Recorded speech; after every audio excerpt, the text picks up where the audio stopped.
preserve the first one to the end of this video because it is as important as buying the land itself. So stay to the end of this video.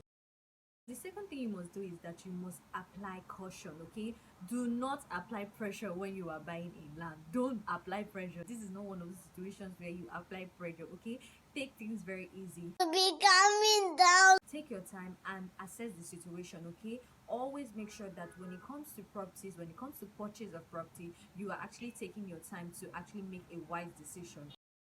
The third thing, guys, is that you must make enquiries. Okay, this is as important as any other thing. Okay, so under the law there are two types of defects. There's what we call the latent defects and the patent defect. Now latent defects are defects that you cannot see with your eyes, while patent defects are defects that you can see with your eyes. Okay, so the law makes it a point of duty for every vendor to actually make honest statement when it comes to latent defect. What do I mean? For example, is the land under a mortgage? You won't even know when a land is under or a house is under a mortgage transaction. Okay, so you can ask, is this land under a mortgage transaction, or is this subject to a mortgage? And the vendor in that situation has to answer honestly. Okay, so the law makes the point of duty for every vendor to actually answer diligently and honestly when it comes to latent defect. That is defect you cannot see with your eyes. But when it comes to patent defect, that's the ones you can see with your eyes, it is not a must. However, where a vendor chooses to answer questions with respect to patent defect, he must not represent them. Now, what do I mean? For example, let's say you can be asking the vendor, is there somebody on the land? This is something you can easily just go and find out when you carry out due diligence. So the law is not trying to make you very comfortable to sit back and just ask questions so that at the end of the day you can just read the excuse that yes, I asked my vendor. No, the law actually puts on you a reasonable level of diligence that you must actually carry out physical inspection of your land. So please, when it comes to latent defect, like okay, let me give you some example. Is this land under a dispute? Is there any dispute on this land? Is there any service charge? Is there any hidden or restrictive covenant and stuff like that? These are things that you can't really know with your physical or see with your physical eyes. Please always make inquiries. You must conduct a search. Okay, now the search is actually to confirm if the person or your vendor is actually the real owner of that land or property he or she is claiming to be. Okay, you must actually conduct search because for the land registry to have the name of the person, it only shows that yes, the person is indeed the legal owner of that land. So when you carry your abstract and epitome of title, you will actually take it to the registry and then confirm if it's Mr. E. Akamezi. For example, I don't know who that is, but if it's you, I'm so sorry. That was actually impromptu. But if it is Mr. E. Akameze, that's what I said, right? So if it's Mr. E. Akameze that is the said owner or the vendor that is going to sell to me, when I go to the land registry where the land is located, I must see E. Akameze.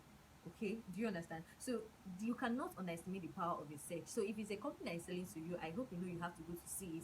But if it's a land generally for individuals, you have to go to the land registry to confirm. I know most of you will now say, it's my brother now, he can't cheat me.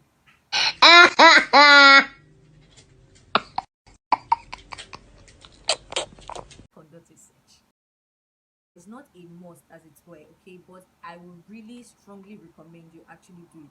And the fourth thing, guys, is that you must actually execute a formal agreement, and it must be by deed. What am I saying? There's some people that will want to buy a land and they will just carry drinks and cola nuts as if you are going for introduction. Uncle, auntie, please don't do that. Okay, try as much as possible to execute a formal contract, because even when you go under, let's say, an informal contract or an open contract or basically a contract that does not require deed, you probably need two witnesses. Now the risk in doing that is your witnesses may die, okay, or you may be estranged from them, or they may actually have maybe mental issues. A lot of things, you can't take chances when it comes to things like this. So but with a formal contract, it is static. You can raise it 700 years later and it's still the same. Okay, so please always ensure you actually have a formal contract. I'm going to be talking about this sometime soon. Okay, so do you see why you need to subscribe to this channel? You see why it's not like I'm now making it a compulsory thing. You see why you need to actually subscribe to this channel. So please, guys, subscribe to this channel and click on the subscribe button you see directly below this video. Don't carry wine, no, don't carry witnesses, although you need witnesses in your documents actually. But the point is, please execute a formal contract when you are buying or purchasing a land or a property. You must apply for consent. Now the Land Use Act actually places or make the governor in charge of every land. Okay, so the every land is vested on the governor. So the governor is like the headless so when it comes to land.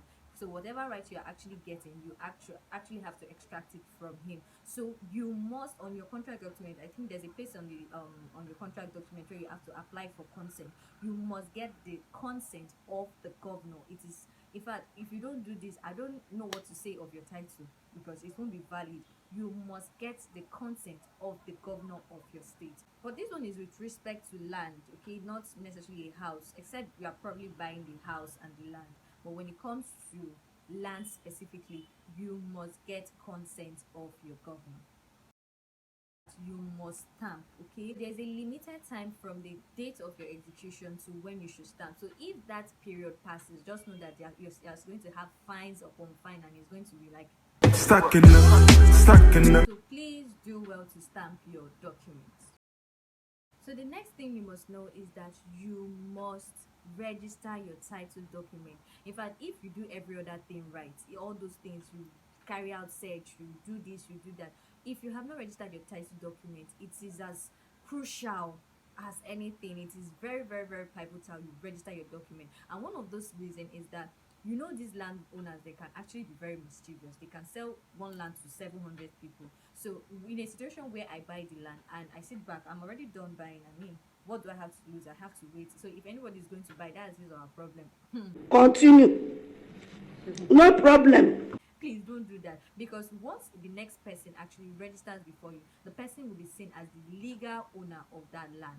So you see how important and crucial it is. So please, immediately you buy, run to the land registry and register your title document for your sake, okay, so that you don't have to go to court for 17 years just because you failed to register. So please do well to register your land as soon as possible.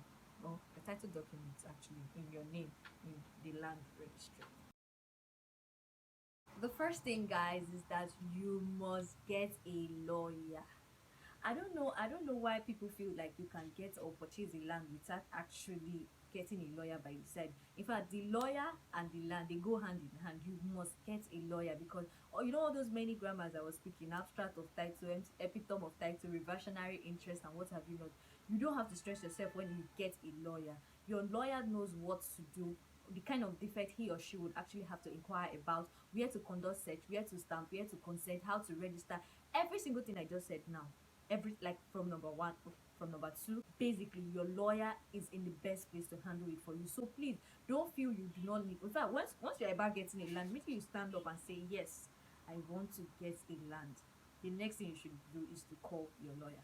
So guys, that's the things you must know when you are purchasing a property. Please, yeah, don't forget to share this, okay? Do not forget to share this, and don't forget to follow me on my Instagram page at the_virtual lawyer, and on my YouTube channel at the virtual lawyer, okay? So stay tuned for more tips. Thank you for watching.